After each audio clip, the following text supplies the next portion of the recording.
रात 10 बजे का सच। अपनी 8 महीने की प्रेग्नेंट पत्नी को रात 10 बजे तक बर्तन धोते देखकर मैंने अपनी बहनों को फ़ोन किया और साफ साफ कह दिया।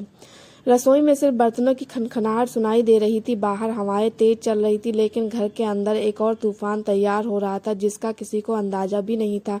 घड़ी की सुई 10:07 पर अटक सी गई थी और मैं दरवाजे के पास खड़ा कुछ ऐसा देखने वाला था जिसने मेरे भीतर की हर परत को चीर कर रख दिया।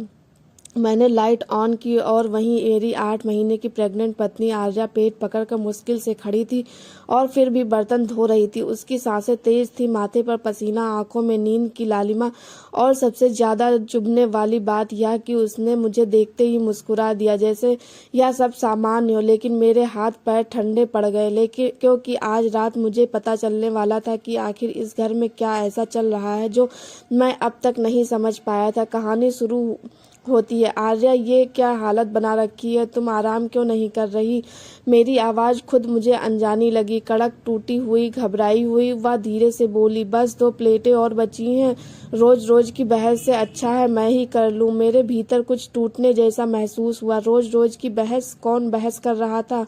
और आर्या मुझे बताते क्यों नहीं थी? मैंने उसकी कलाई पकड़कर नल बंद किया और उसे कुर्सी पर बैठाया। सच सच बताओ, क्या चल रहा है?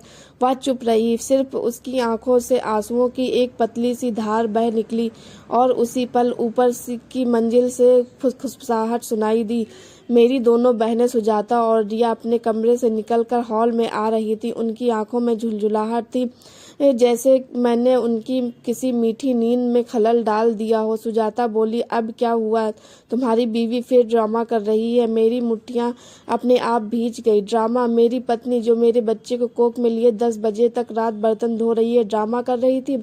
आर्या डर कर मेरी ओर देखने लगी, जैसे मुझसे नहीं, मेरी बहनों के गुस्से से डरी हो। और तभी कुछ ऐसा हुआ जिसने मेरे अंदर दबा हुआ शक तेज कर दिया। रिया ने कहा, भैया, एक प्रेग्नेंट औरत है तो क्या हुआ? हम भी तो घर में काम करते हैं, इसे तो बस काम से एलर्जी है। मैंने आर्या की ओर देखा। उसकी सांसें और भारी हो चुकी थी। स्पष्ट था कि मेरी बहनें कई दिनों से उसे ताना मार रही थी, दबाव डाल रही थी और वह मुझे बताने से डर रही थी कि कहीं घर टूट न जाए। लेकिन यह सब कितने दिन से चल रहा था और क्यों? मैंने फोन उठाया और सच बाहर आ गया। आर्या कुछ कह पाती उससे पहले मैं कमरे के बीचों बीच खड़ा होकर बोला, बस अब बहुत हो गया। मैंने अपनी दोनों बहनों की ओर देखा और फोन उठाकर स्पीकर ऑन कर दिया। किसे फोन कर रहे हो? सुजाता ने नाक सिकोड़ते हुए कहा। तुम दोनों की सच्चाई सुनने वाले को। मैंने माँ को फोन लगाया। माँ ने उठाते ही कहा, क्या हुआ बेटा, सब ठीक है? और मैंने एक एक शब्द थूकते हुए कहा, माँ, मैं तुमसे एक बात साफ साफ कहना चाहता हूँ। आज ये से मेरी पत्नी मेरी जिम्मेदारी है और अगर मेरी बहनों को लगता है कि वे इसे नौकरानी बनाकर परीक्षा से रख सकती हैं तो आज से वे इस घर में नहीं रहेंगी। दोनों बहनें एकदम चौंक गईं। भैया, आप कुछ बड़ा बनेगा और जिसने एक दिन आरती से अपनी चीख पड़ी कहकर सिर्फ मैंने पत्थर जैसी आवाज में कहा, क्योंकि मैंने अपनी 8 महीने की प्रेग्नेंट पत्नी को 10 बजे तक बर्तन धोते देखा। हॉल में खामोशी गाढ़ी हो गई। आर्या रोने लगी। आवाज इतनी धीमी थी कि जैसे दर्द भी थक चुका हो।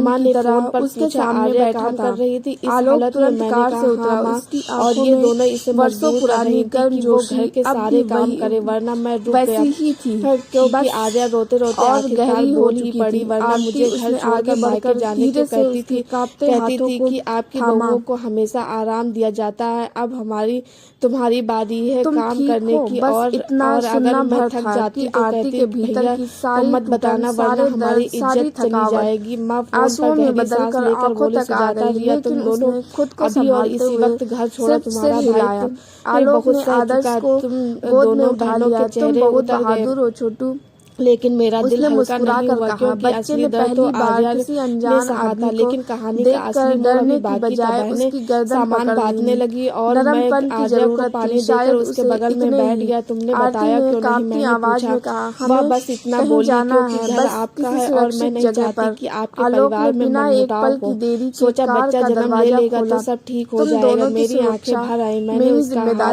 पकड़ते हुए कहा, नहीं आर्या, घर हमारा है, मेरी बहनें मेहमान थी और मेहमान को हक नहीं कि विजय वो घर ठीक तोड़ उसी दे। समय आर्या कोर्ट से मेरी ओर बाहर देखती निकला रही, था। उसकी आंखों में उसकी नजर सड़क डर पर था, पड़ी लेकिन और उसके वह पीछे जम एक गया। भरोसा भी लौट उसकी रहा पूर्व था। और पत्नी, जिसे उसने तभी माँ का अभी फोन वापस अपमानित आया, किया बेटा था, कल मैं आ जो रही उसके हूँ, आर्या मुताबिक को सड़क आराम पर कराओ, खड़ी उसे होने खाना लायक खिलाओ। भी नहीं रही और थी। एक बात याद वही रखना, औरत पत्नी एक घर ऐसी में आती है मर्सिडीज में तो बैठ घर रही थी बनाती जिसके है, मालिक बहनें के आती हैं पास तो खुद बस 2 विजय दिन की का रौनक, किसी पूरी का भी जिंदगी प्यार बेच तुम्हारी देने पत्नी के मान जितनी से भी बड़ा नहीं कीमत होता। शायद न होती। मेरी आंखों से आंसू बह आदर्श निकले। ने मैंने विजय तुरंत की आर्या तरफ को गले सिर्फ लगा एक लिया और नजर डाली, सिसकते हुए शांत, बोली, मुझे स्थिर लगा था और आप भी बिल्कुल मुझे साफ। समझ नहीं विजय को पाएंगे। मैंने पहली उसके बार माथे अपने को पेट छूते में हुए एक कहा, अजीब आर्या सा जिस दिन खालीपन मैंने लगा। तुम्हारा हाथ पकड़ा मर्सिडीज था की उसी दिन खिड़की ये बंद तय हुई, कर लिया था कि इंजन तुम्हारे आंसू मेरे गुनगुनाया, दुश्मन शानदार होंगे। कार सड़क पर अब एक उड़ती बूंद भी हुई नहीं आगे बढ़ गिरने गई दूंगा। और कहानी का विजय, अंत, जिसने लेकिन प्यार सोचा की था शुरुआत कि अगले उसने दिन बहनें घर जीत छोड़कर हासिल चली कर ली गई। है, उसी माँ आ सड़क गई पर और खड़ा आर्या रह की गया, ऐसी देखभाल करने अकेला, लगी दंग जैसे वो और कोई अंदर कांच की से गुड़िया हो। लता समय हुआ। बीतता नई गया शुरुआत। और फिर वो दिन आया जब कार के आर्या अंदर ने पहली हमारे बच्चे बार को आरती जन्म ने दिया। अपने जब मैंने कंधों अपने का बेटे को बोझ पहली बार हल्का महसूस गोद में किया। लिया, मैंने उसके आलोक छोटे ने छोटे कहा, हाथों को देखकर तुम्हारी सोचा, लड़ाई अगर खत्म उस रात नहीं मैं हुई थोड़ा है, और लेकिन देर से अब तुम घर आता, अकेली अगर नहीं उस हो। रात मैंने चुप्पी साध आरती ली ने होती, खिड़की अगर के उस रात बाहर मैंने देखा, अपनी पत्नी की धूप अब चुभ थकान नहीं को रही न थी। देखा होता तो आज शायद 10 मैं साल उसे खो बाद उसे सकता था, पहली क्योंकि बार डॉक्टर लगा ने कि बाद में शायद बताया जीवन उसके एक लिए रात भी भी ज्यादा कुछ मेहनत अच्छा और लिख रहा है। कॉम्प्लिकेशंस हो सकती थी।